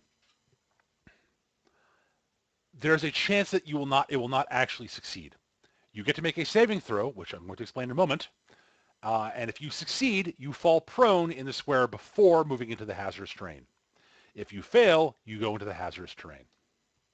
Now, from there, we're going to talk about saving throws. Saving throws in earlier editions of Dungeons & Dragons basically were a chance to avoid something bad happening to you. Um, Oftentimes, it'd be a spell, like an effect, like someone casts like Fireball at you. And you take X amount of damage unless you made a saving throw versus spells, excuse me, to take half damage, and so on. The way it works now is most things that would normally have a save like that would instead just attack one of your defenses, like reflex. A fireball would attack your reflex defense. And if it missed, depending on the power, it might do half damage on a miss, and so on. And if it hits, it does damage. They still kept something called a saving throw. What that is that there are a bunch of powers that effects that will go away on that say like such and such, like stunned save ends. I'll explain what that stun means later. Um, excuse me. Save ends means at the end of each of your turns, you may make saving throws. You make a saving throw against each thing that affects you that is currently affecting you that a save can end at the end of your turn. And what a saving throw is very simple. You roll a d20, and on a 10 or better, you successfully save. So if Rangram was stunned, save ends, at the end of his turn, he would make a saving throw versus that, make a saving throw, and on a 10 or better, he would no longer be stunned. It's very simple. It's very straightforward. It's basically more of a duration tracker than anything else. One important note, there are a couple of other notes about saving throws. Some effects that have saving throws on them will have something that's called an after effect. What that is that when after the target is saves against the power, the after effect would kick in. So if a power said stunned save ends, after effect, the target is slowed save ends. Then the target would, after saving against being stunned, would then be slowed until he makes another saving throw on his next turn. He would not get to make the saving throw immediately. He would have to wait till his next turn. Additionally, there are some things that have first failed save. So, for instance, say power was dazed save ends, first failed save, stunned save ends. The target is now stunned save ends. So, let's say Rangrim was dazed save ends and had that first failed save, stunned save ends. So he would and let's say he failed to save against being dazed. Then he would immediately become stunned and would no longer be dazed. An important note is that if someone gives you an ability to make a saving throw that is not at the end of your turn and there is a first failed save effect on it, If you fail a save that's been granted to you out of your turn, nothing bad can happen from it. The advancement things like that, like the first failed save, only happen on saves at the end of your turn. That's an important note. The other key thing that's like that is our death saves. If you are reduced to 0 hit points, you are dying. To below 0 hit points, you are dying. At the end of each of your turns, you roll a d20. You make a saving throw. If you succeed, nothing bad happens. If you fail, you have a strike. 3 strikes during an encounter, and you die. Um, if you roll a 20 on your death saving throw, you may spend a healing surge, and you may immediately spend a healing surge, which I'll cover now, actually. You have these things called, all characters have these things called healing surges. Whenever you spend a healing surge, unless it says otherwise, you regain hit points equal to your healing surge value, which is 1/4 round down your max hit points. So in Rangrim's case, his surge value is 7. So whenever he spends a healing surge, he would get back 7 hit points, take up to his maximum hit points of 31. Um, if there was a cleric in the party, most leaders have a power that can, as a minor action, allow an ally within 5 squares of them to spend a healing surge and gain back their healing surge value and hit points plus a d6 or some other bonus hit points. If you watch the Shadowlands game, Nick's Artificer has a flat bonus of +9 now at level 7. So whenever his Artificer heals someone, they get healing points back equal to their healing surge value +9. You can also, during combat, as an encounter power, you may take a standard action to take your second wind. What this does is it allows you to spend its healing surge, and you also get the total defense action on top of that. What total defense does is, as a standard action, you get +2 to all your defenses until the start of your next turn. Your second wind combines total defense and gives you lets you spend a healing surge. The nice thing about dwarves is they can, as a minor, they can take their second wind as a minor action, which is very handy. As I mentioned, that's why I mentioned to get back to that. So once per combat, anybody can spend their second wind and get back hit points. Additionally, most leader types, in fact all leader types, have powers that allow their allies to spend additional healing surges during combat to get back healing hit points, and they usually get back more hit points than they would normally.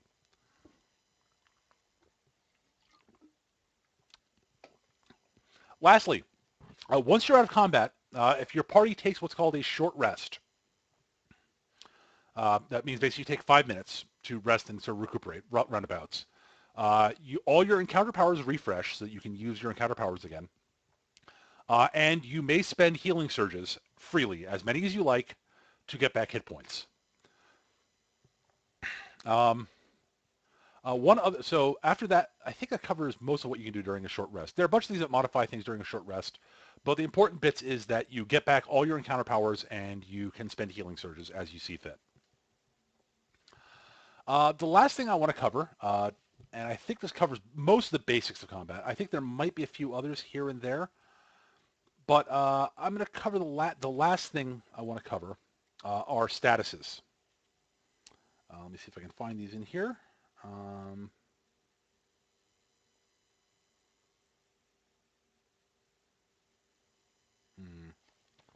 wish I had my regular player's handbook here instead of this thing.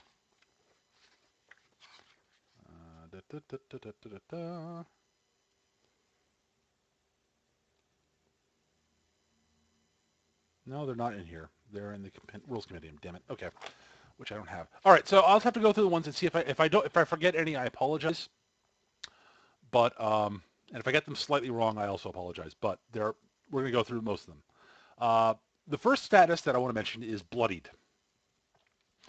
Bloodied is just a nomenclature to note when you are reduced to less than half your maximum hit points. You are then bloodied. This is a status that is known. So when you hit, if you reduce an enemy to their bloodied value, uh, the GM is required to tell you. They're not required to tell you how many hit points they have left in any way, shape, or form until they become bloodied. Then they tell you that the enemy is bloodied. Until then, you don't necessarily know how many hit points the bad guy has left. Um, there are several things that key off the bloodied status. I'm not going to go into any of them right now, but I just want to mention that bloodied is equal to half your maximum hit points. So less than half your max hit points. So at Rangrim's bloodied value is 15. So when he's reduced to 15 hit points, which is less than half his 31, he is bloodied. Sorry, it's when you hit half your max hit points. And so yeah, it's not when you're not less than half your max hit points. It's half your max hit points. This is where the important note. One of the things I wanted to mention about temp hit points comes in. If you are bloodied and you gain temp hit points, that does not remove the bloodied status from you, because they are not actual hit points, they are temporary hit points. All right. From there, the other status effects that I'm going to mention are slowed. When you are slowed, your speed is reduced to 2. What this means is when you do move actions, or anything that requires you to move your speed, you can only move up to 2 squares. If you have a power that says move 5 squares and you are slowed, you still get to move 5 squares on that, no matter what. But if it said move your speed, you'd only get to move 2. That's what slowed is. Your speed is reduced to 2. Immobilized. You may not move. Now, that doesn't mean you can't take move actions, but you cannot voluntarily move out of the square you're in. You can be force moved, but you can't move out of the square. You can't use any movement type other than teleport. You may teleport when you're immobilized, but you cannot fly or run or anything or tunnel or anything like that. But you may teleport. There is dazed. What dazed does is it means you only get 1 action per turn on your turn. So you'd only get a standard, a move, or a minor action, not all of the above. Additionally, so you'd get either your standard, your move, or your minor. Additionally, while you are dazed, you may not take any opportunity or immediate actions. So you would no longer be able to make opportunity attacks on people moving by you. You would not be able to, the fighter would not be able to do his combat challenge, etc., etc. So that's what dazed is. Stunned is a step up from dazed. When you are stunned, you may take no actions on your turn. And yeah, that's pretty bad. Also, much like dazed, so that includes free actions.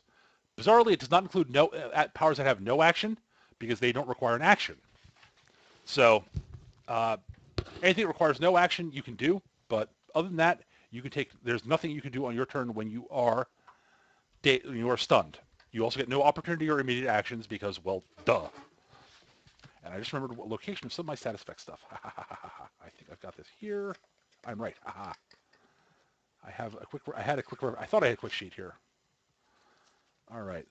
Let's see. Let me just get these out of here. Sloan, stunned, dazed, and immobilized. Here we go. All right. And we covered marked already. All right. So from there, let's cover restrained. Oh, one other important note about both dazed and stunned that I forgot to mention. Yes, Wolfenbach chat asking can you be both dazed and stunned? Technically, yes. It doesn't really matter then, though. The other important note about being dazed and stunned is while you're dazed or stunned, you grant combat advantage to everybody. The next one up is restrained. Restrained is like immobilized. Restrained is you grant combat advantage. You are immobilized, so it's... additionally, you cannot be forced to move by push, pull, or slide, so you're stuck there. And you have -2 to your attack rolls. Let's see. Prone. If you are knocked prone, that means you're on your back. So you grant combat advantage to enemies making melee attacks against you. You cannot move from your space, although you can teleport, crawl, or be forced to move by push, pull, or slide. You get a +2 bonus to all defense against range attacks from non-adjacent creatures. You are lying on the ground. If you're flying, you safely descend to a distance equal to your fly speed. If you don't reach the ground, you then fall. So if you knock someone prone who is flying and they are more than their fly speed above the ground, they will fall to the ground. While you're prone, you take a -2 penalty to your attack rolls. And as a minor action, you may choose to drop prone if you wish to. That can come up. The next condition is weakened. When you are weakened, your attacks deal half damage. If your attack does ongoing damage, which is something which I'll get to, the ongoing damage is not halved. Let's see. Let's go to, yes, okay. Deafened. If you are deafened, you cannot hear anything, and you have a -10 penalty to perception checks that involve hearing. If you are blinded, you grant combat advantage. You cannot see any target, so your targets all have total concealment. You have a -10 penalty to perception checks, and you can't flank an enemy. Oh, I know what I have to cover next. Let's see. After that, let's see. Surprised, you grant combat advantage. You can't take actions, and you can't flank an enemy. Oh, that's the other important note. If you are dazed or stunned, you cannot flank an enemy either. I forgot that. If you are helpless, you grant combat advantage, and you can be the target of a coup de grace. Note, you're helpless because you're unconscious. There are a couple other things that are like that. Unconscious, you are helpless. You take a -5 penalty to all your defenses. You can't take actions. If possible, you fall prone, and you can't flank an enemy. Duh. Petrified. You have been turned to stone. You cannot take actions. You gain resist 20 to all damage. You are unaware of your surroundings, and you do not age while you're petrified. Dominated. You are dazed. Well, actually, no, that's not actually how it works. Okay. When you're this bit of the cheat sheet's out of date. When you are dominated, you grant combat advantage. You can take no actions. You can take no actions of your choice. You take no actions, basically. Except that on your turn, the person who has applied the dominated effect to you may make you make one action. This must be an action you can do at will.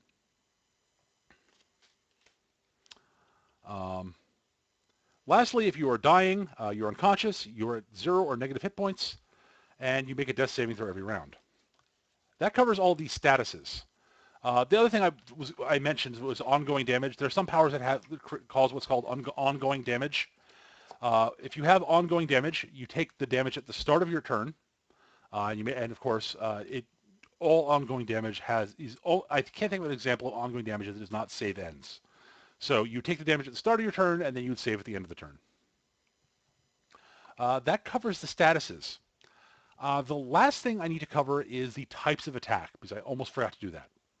There are melee attacks, which are attacks that attack enemies within range of your weapon, and that are attacked within melee range. Some are melee touch, which means that they are at the range of whatever your arm reach is, usually 1 square away. Melee weapon, which is the range equal to whatever the weapon is. It can be melee number, which means it out to the number squares away from you, equal to the number. So melee 1 would be squares adjacent to you, melee 2 would be 2 squares away, and so on. I think that covers all the melee attacks. So yeah, if you had a reach weapon and the attack was melee touch or melee 1, even if the weapon has reach, you'd only be able to attack squares adjacent to you. And melee touch means you have to actually touch the opponent, if I remember correctly, like physically. But I have to look that up later.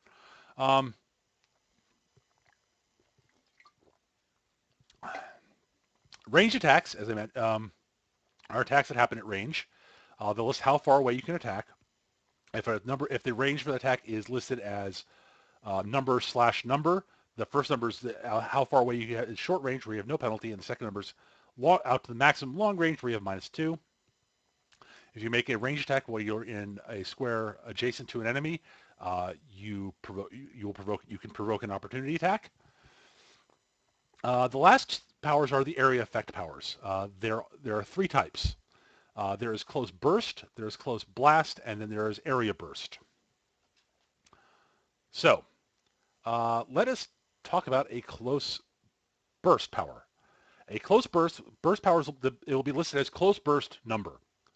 The most commonly used is close burst 1. Close burst 1, close burst basically, the number is how many squares away from you are affected. So close burst 1 would be all the squares adjacent to you. So those squares, they're in that area there, those 8 squares. Close burst 2 would be, nope, it's not that bad. Those squares. Close burst 3 would be those squares, and so on. Close blast will be close blast followed by number. The number is the number of squares on a, basically a close blast would be is a square with the number of squares equal to the number is the number of squares on each edge of it. So close blast 3 would be a 3, oops, sorry, be this here. Close blast 3 would be those squares there, because it's a 3 by 3 square. A close blast 4, well, that'd be close blast 5. Technically, you do a close blast 4, but it's hard to do a map tool, but it would be a 5 by 5 square. And so on. You know, that'd be 7, 9, so on. Here's the other important note.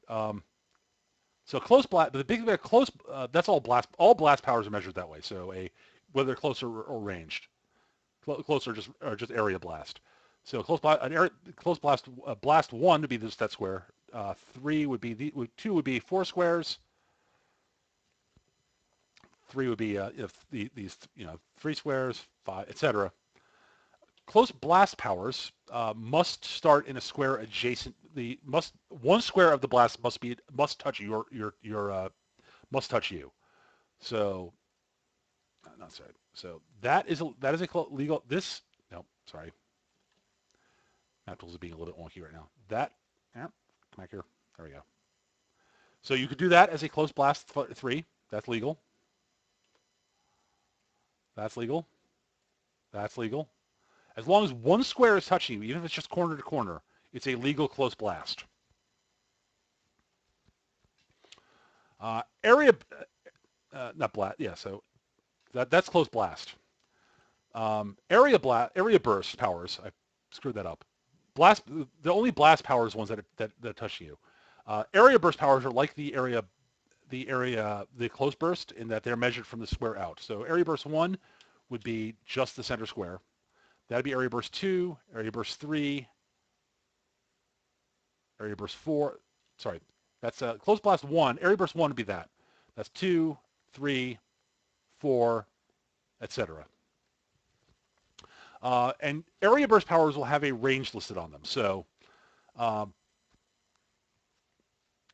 that's how the maximum distance away the center square of the blast can be.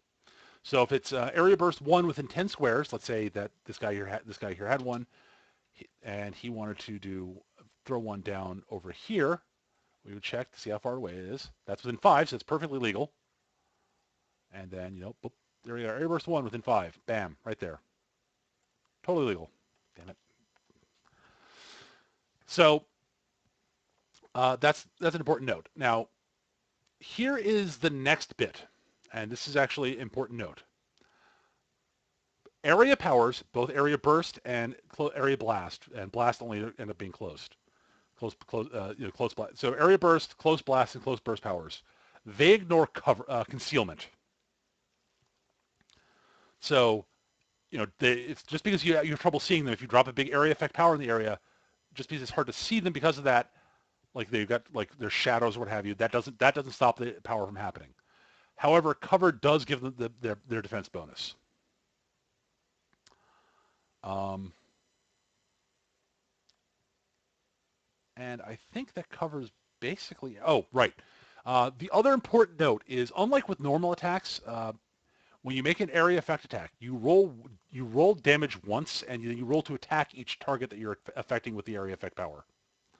So let's say we got these guys.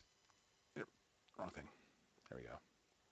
Let's say our orc is standing here surrounded by the good guys. And the orc uses an area burst 1 power. So he attacks the dwarf, the halfling, and the human here. The orc would then would roll 1 damage roll. So all of them would be taking the same damage if he hits them. And then he would roll to hit separately against each one of them. So he would roll, so let's say his area effect power does d10 plus 5 damage. So he would roll d10 plus 5. So anyone he hits would take 7 damage. And then, let's say he's got a plus 7 to hit on this against reflex.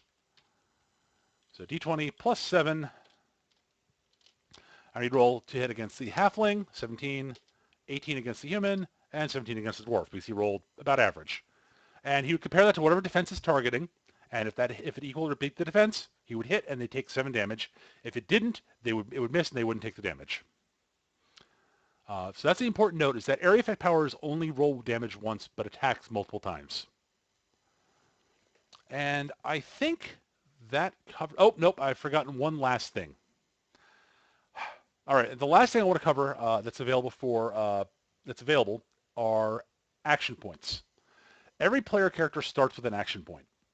They start every day with an action point. You may spend an action point to gain an additional standard action on your turn. And you spend it as a free action. The one thing you could do, as I said, there's one thing you could do after a charge, and you can spend you can take free actions after a charge. So, if after you charge, you could spend an action point to get an additional standard action to do something else. Another important note is that you can trade in an action for an action of a lower category. So a standard action can be traded in for either a move action or a minor action. A move action can be traded in for a minor action. You cannot trade a minor action in for anything. And that covers the action points. Oh, so you get 1 action point to start each day with. You get an additional action point every milestone. You achieve a milestone every 2 encounters. Every 2 successful encounters, I should say. So you earn an extra action point then. So you could accumulate multiple action points in a day and have multiple all at once. However, you cannot spend more than 1 action point during an encounter unless you have an ability that says otherwise. But for the most part, you may only spend 1 action point during an encounter. So if you have a bunch saved up and you're not lucky to have another encounter during the day, and you have it's the end of the day and you still have for some reason it's the last encounter of the day, and you guys are going to be resting, taking a long rest, and are going to be reset to 1 action point the next day. Tough luck, because you reset to 1 action point at the start of each day.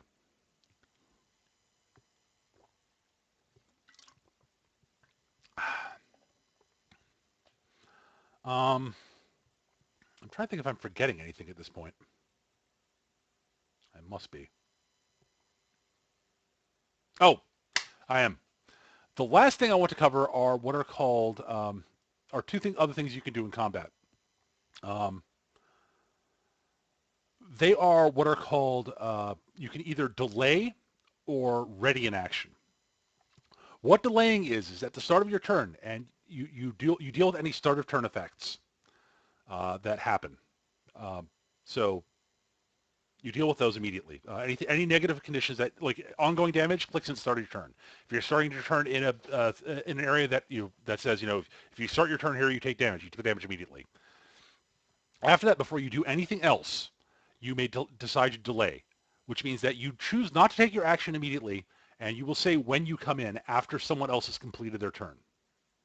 You don't have to declare ahead of time when you're going to come in. You just say, okay, their turn is over. I would like to come in now. And that's when you come back into the action. Your initiative will then immediately move down to that spot in the combat order. So, for instance, our Dwarven fighter here decides that he wants to delay and decides that after Orc 1 has finished his thing, Orc 2 here, let's do it this way. Here we go. He wants to come in now. So, Orc 2 has finished his turn. So he would come up and take his turn's actions, His spot in the initiative order would then move 2 after Orc 2. He would not. He would basically. He would no longer, be at the top of the order. He would be, in between them, and that would be your spot in the initiative order for the rest of the combat. The other thing you can do is is that you can ready an action. What you do when you ready an action is you spend your standard action to ready an action of some sort. It could be a standard action, a move action, or a minor action even if you want. What happens is that you declare what that action is going to be and what's going to trigger it. You have to specify. When that trigger comes up, you interrupt whatever's happening and take your ready action and resolve it. And then your spot in the initiative order moves to before the person whose turn it is that triggered the action. So for instance, let's say we are in this situation here. And Rangrim decides that he doesn't want to do anything right now. He doesn't want to move. He will ready an action to say he will charge the first enemy who moves adjacent to one of his allies in any way, shape, or form. So Orc 2 decides, okay, well, I'm going to walk up to his buddies here and wants to do something else. At which point Rangrim would come in and charge the Orc and do his thing, and then his spot in the initiative would move to before Orc 2 from there on out. Orc 2 then resolve the rest of his turn, assuming he survived the charge. Similarly, if Orc 2 is charging him, that would also qualify, and Rangrim would get to charge and do the damage. If he hits. And so that's the difference between readying an action and delaying.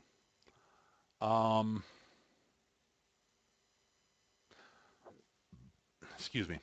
I'm trying to think if there's anything else I'm missing now from combat.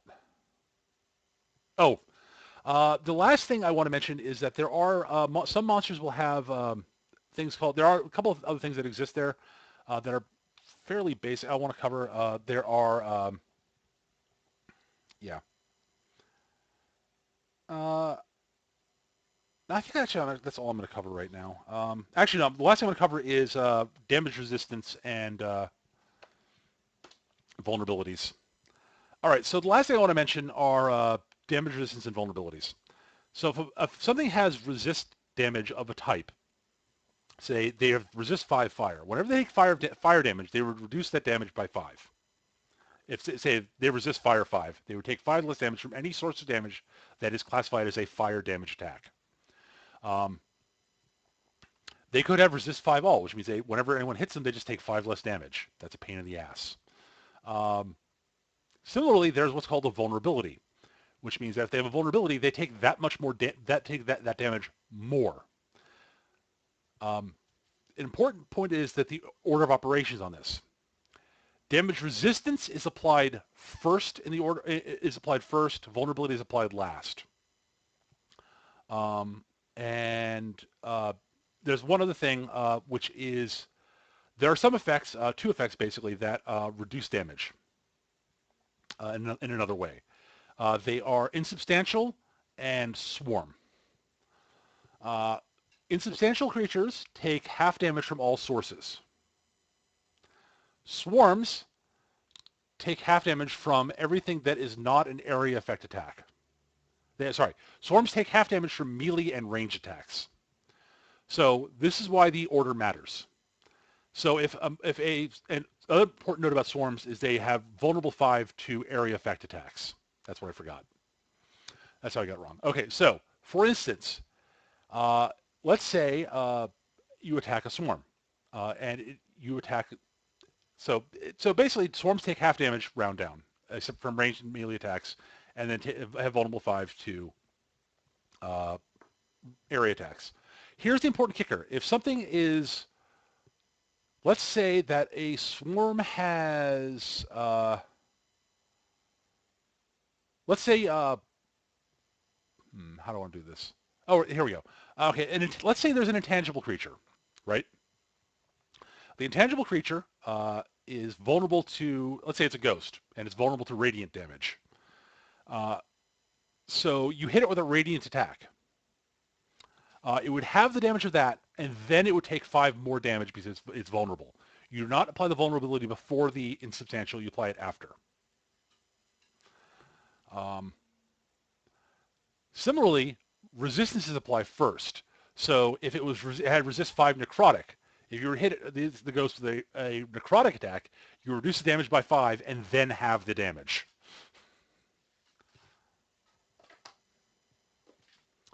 And that covers basically everything that I want to cover in combat.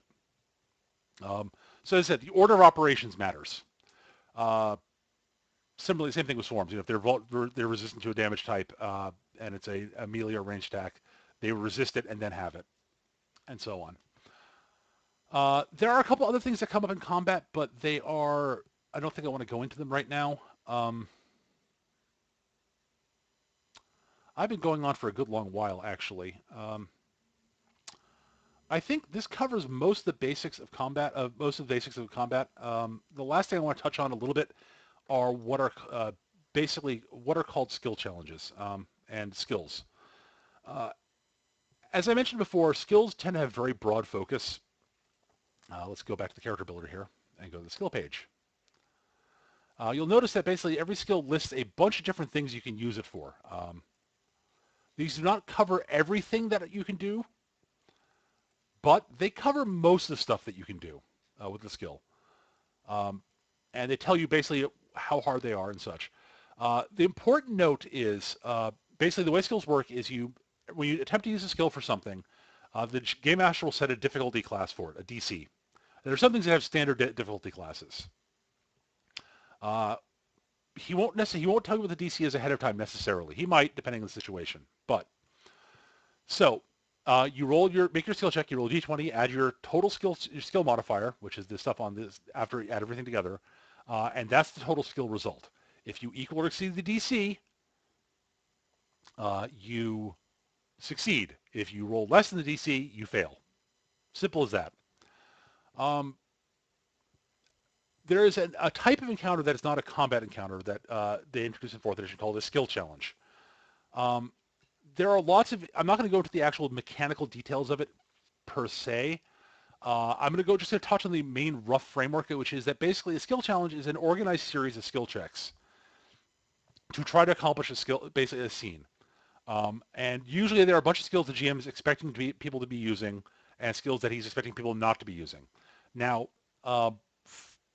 basically, the GM will ask players what they want to do in the scene, and they will describe what they do and what skill they're planning on using, and they'll roll the skill, and if it equals or exceeds the DC, they get a success in the skill challenge. If it is less than the DC, they get a failure in the skill challenge. All skill challenges you need to acquire a certain number of successes before you acquire 3 failures. Actually, it might be more. It might be different than that now. I forget. I think that's how it works now. It's depending on, and the more success you require, the harder it is to complete the skill challenge. There's obvious reasons, because it's always until you get three failures. So I think. But as a GM, individual GM may adjust it and such. The important note is that a skill challenge counts as an encounter for purposes of gaining action points and such. And there are rules for determining how many experience points they're worth and so on. That's covered in the DMG and not really the purview of what we're talking about here. But I did want to just mention that skill challenges exist, and it's an option to be creative, in my personal opinion. So basically, you come up with, if you're looking into something, you basically describe what you're doing and what skill you want to use for it. And honestly, the better job you're describing what you're doing and tying into the skill and making that actually relevant to what you're trying to do, the more likely the GM is to allow you to use the skill, even if it's a skill that he didn't think would be applicable to the scene. And I think that covers about what I want to cover skill challenges. It's pretty basic and such. The last thing I want to mention before I sign out, before we start talking about the rules, is an important note that is not covered in the player's handbooks much. It's something I think is actually important, which is that if there's something you want to do in combat that is not covered by your actual powers, you want to do something clever and different, You want to basically improvise something special. Describe what you want to do and ask the GM if you can do it. And there are rules in the DMG for actually handling that situation. Usually it's applying a skill and making a roll, and then there's a table of giving you the GM for giving the GM rough effectiveness of that for an appropriate thing in the combat. Um, so basically, if you want to get creative, do so and ask the game master if you want to do that, and don't feel that you have to stick to your powers. Now, improvised attacks probably won't be as effective as your powers per se, but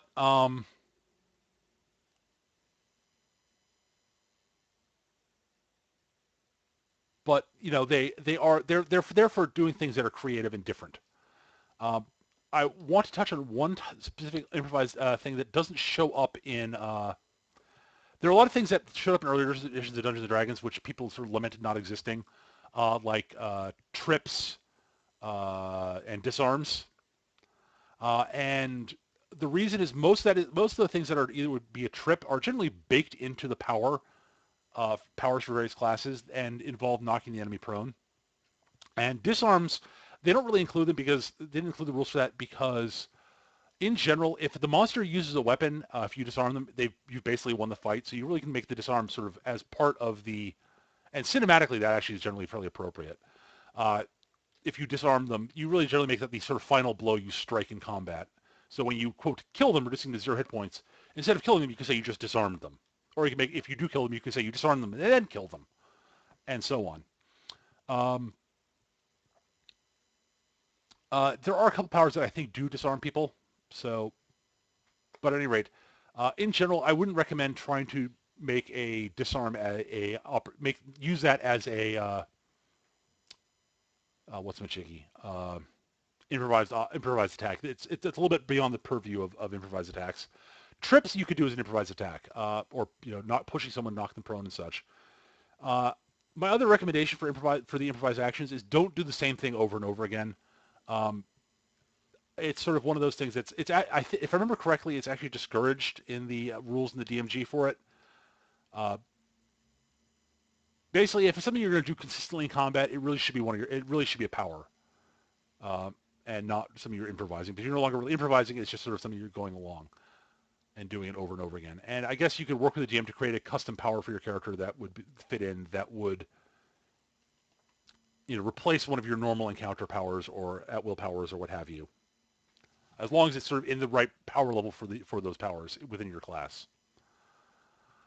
But that really covers the basics of 4th edition D&D. I'm sure I've forgotten something, and I'll kick myself later when I find out I did. But I do hope this was all very helpful. I hope you found it interesting or entertaining or anything like that.